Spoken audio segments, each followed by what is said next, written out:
Hey there, history buffs. Think you know history? Think again. We're about to dive into 20 mind-blowing historical trivia facts that you probably didn't know. These are the kinds of facts you won't find in your regular history class. From surprising facts about famous figures to quirky traditions, stay tuned till the end because you're going to learn something new today. Whether you're a casual history fan or a hardcore trivia enthusiast, there's something here for everyone. Let's get started with our first fact that will surely blow your mind.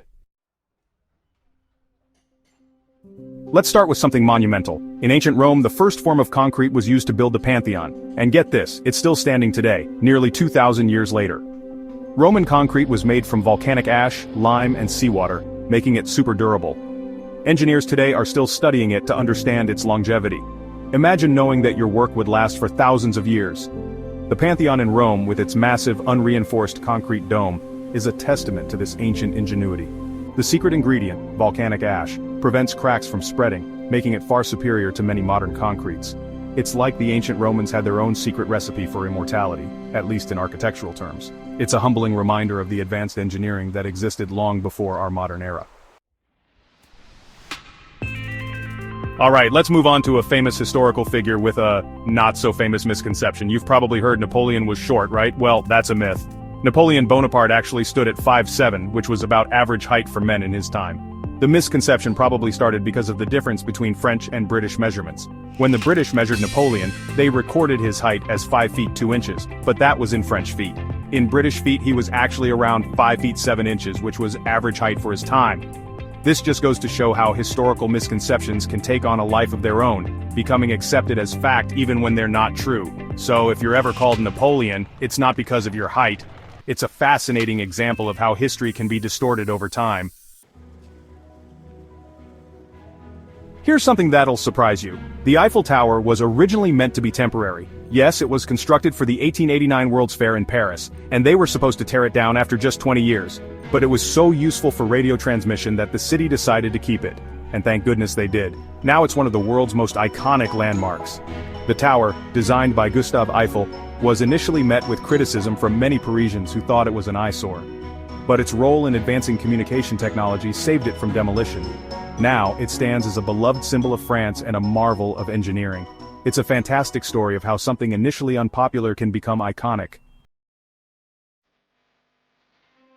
Let's hop across the Atlantic to the United States. Now let's talk about George Washington.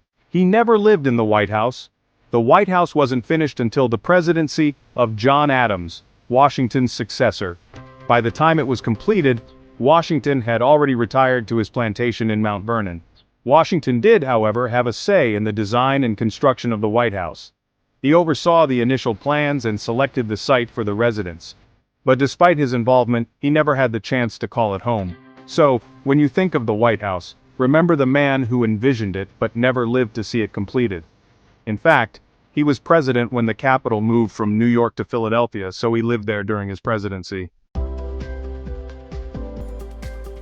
Let's go to a big moment in history. The first phone call. It was made by Alexander Graham Bell on March 10, 1876. But guess what? He accidentally called his assistant, Thomas Watson, saying, "Mr. Watson, come here, I want to see you." Who knew that the first ever phone call was just a simple request to get someone's attention? That simple request started a revolution in communication, paving the way for the technology we rely on so heavily today. The humble beginnings of the telephone remind us that even the most groundbreaking inventions often start with small, simple steps. Ever wondered where the subway system started? It was in London, with the opening of the London Underground in 1863. It was the world's first subway, and at the time, it was seen as a huge technological marvel. The original trains were powered by steam engines, and the experience was incredibly smoky. Hard to imagine now, right? The Metropolitan Railway, the first line of the London Underground, ran between Paddington and Farringdon. It was a marvel of engineering at the time, though the experience was far from pleasant. Despite these challenges, the Underground quickly became an essential part of London's transportation system.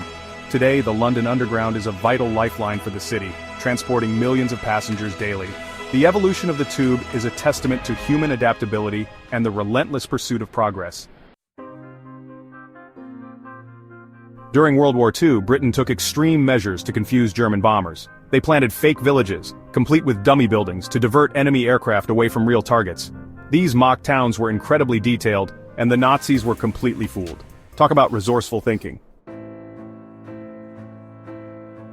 Did you know that France was the wealthiest country in the 18th century? The French aristocracy lived in extravagant opulence with lavish palaces and grand estates. But despite this, it was also drowning in debt because of extravagant spending and constant wars. All of that excess contributed to a financial crisis that eventually sparked the French Revolution. The Palace of Versailles is a prime example of this opulence. Built by Louis XIV, it became a symbol of absolute monarchy and the excesses of the French court. While the aristocracy enjoyed lavish banquets and extravagant parties, the common people struggled to survive. The French Revolution was a turning point in history, marking the end of absolute monarchy and the rise of democratic ideals. Baseball is often considered America's pastime, but did you know that one of the earliest recorded games of baseball was played in Canada? On June 4, 1838, a group of young men gathered in Kingston, Ontario, to play a game that resembled modern baseball. This was nearly 20 years before the first officially recorded game in the United States. So, technically, baseball could be a Canadian invention too. The game in Kingston had many of the elements we associate with baseball today, including bases, a pitcher, and a batter. It's a fascinating piece of trivia that adds an international twist to the history of baseball. While the sport has evolved significantly since those early days, it's interesting to consider how it may have been shaped by influences from both sides of the border. The next time you watch a baseball game, remember its diverse and international roots. Here's something cool. Before the Vikings, the Celts were the first Europeans to use boats for long-distance travel. They used them for trade, exploration, and warfare. These early boats were advanced for their time, made from wooden frames covered with animal hides, making them both buoyant and flexible. The Celts used these vessels for fishing, trade, and even long-distance voyages. The craftsmanship of Celtic boats was so advanced that they could navigate the rough waters of the Atlantic Ocean. Some historians believe that the Celts may have even reached North America long before the Vikings or Columbus.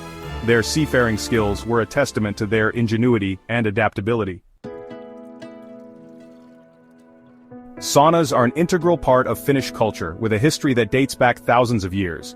Finland is known for its saunas, but did you know there are actually more saunas than cars in Finland? Over 2 million saunas for about 5.5 million people. Saunas were traditionally used for bathing, relaxation, and even childbirth. The word sauna itself is of Finnish origin, and the practice has become synonymous with Finland. The traditional Finnish sauna involves sitting in a small, heated room and sweating out toxins. Afterward, it's common to take a dip in a cold lake or roll in the snow to cool off. Today, saunas are enjoyed worldwide, but in Finland, they remain a cherished part of daily life. The University of Bologna in Italy, founded in 1088, is the oldest active university in the world. It has been a center of academic excellence for over 9 centuries. The university's motto, Alma Mater Studiorum, translates to nourishing mother of studies, reflecting its long-standing role in nurturing intellectual growth. Bologna has been home to many notable scholars, including Dante Alighieri, Nicolaus Copernicus, and Petrarch. Its influence on the development of higher education is immeasurable, setting the standard for universities around the world. Today, it's still an academic powerhouse, attracting students from all over the globe and offering a wide range of academic programs. In Paris, there's an odd law. It's illegal to name a pig Napoleon. That's a real law, passed back in the 19th century to protect the dignity of the French emperor. The rule was likely established to ensure that Napoleon's name wouldn't be associated with a farm animal. While this law may seem humorous today, it reflects the reverence and authority that Napoleon commanded during his reign. It's a curious piece of legislation that has managed to survive through the centuries, even as other, more serious laws have come and gone. So, if you're ever in Paris, don't try to name your pet pig after the famous general. The Great Fire of London in 1666 was started by a small spark from a baker's oven in a tiny shop on Pudding Lane. The fire quickly spread, fueled by wooden buildings and strong winds, and it destroyed almost the entire city. It raged for 4 days, leaving much of medieval London in ruins and thousands homeless. Despite the devastation, the Great Fire also paved the way for significant urban improvements. The city was rebuilt with wider streets, brick and stone buildings, and improved sanitation. Sir Christopher Wren, a prominent architect, played a key role in the reconstruction, designing many of the iconic buildings that still stand today, including St. Paul's Cathedral. The Great Fire of London is a powerful example of how a catastrophic event can lead to positive change and innovation. In the Renaissance period, people actually believed mummies had healing powers. They'd grind them up and make powder to use as medicine. This was considered a luxury item. Doctors would sell mummy medicine to the rich as a miracle cure. Pretty wild, right? This strange and somewhat gruesome practice persisted for centuries, despite the lack of scientific evidence supporting its efficacy. Today, the idea of using mummies as medicine seems absurd, but it's a fascinating glimpse into the superstitions and medical practices of the past. The Liberty Bell is one of America's most iconic symbols of freedom. But did you know that its famous crack has been there since the very beginning? The bell was originally cast in 1752 and cracked on its very first test ring. It was recast twice by local artisans John Pass and John Stowe, but the crack reappeared each time. Despite its imperfections, the Liberty Bell became a powerful symbol of American independence. It was rung on July 8, 1776, to mark the first public reading of the Declaration of Independence. Over the years, the crack grew larger, and by the mid-19th century, the bell was retired from active use. Today, the Liberty Bell is housed in the Liberty Bell Center in Philadelphia, where millions of visitors come to see it each year. Every year in Norway, the town of Lofoten hosts a vibrant Viking festival that brings history to life. This annual event celebrates Viking culture with reenactments, traditional crafts, and authentic Viking cuisine. It's a fun and immersive way to experience the rich heritage of the Norse people, who were known for their seafaring adventures and warrior spirit. The Viking Festival features a range of activities, from sword-fighting demonstrations to boat-building workshops. Visitors can also explore a recreated Viking village, complete with longhouses and market stalls. Who knew history was filled with so many wild, quirky, and surprising facts? Which one blew your mind the most? Drop a comment below and let me know. And if you enjoyed these trivia gems, don't forget to like and subscribe for more fun trivia content every week.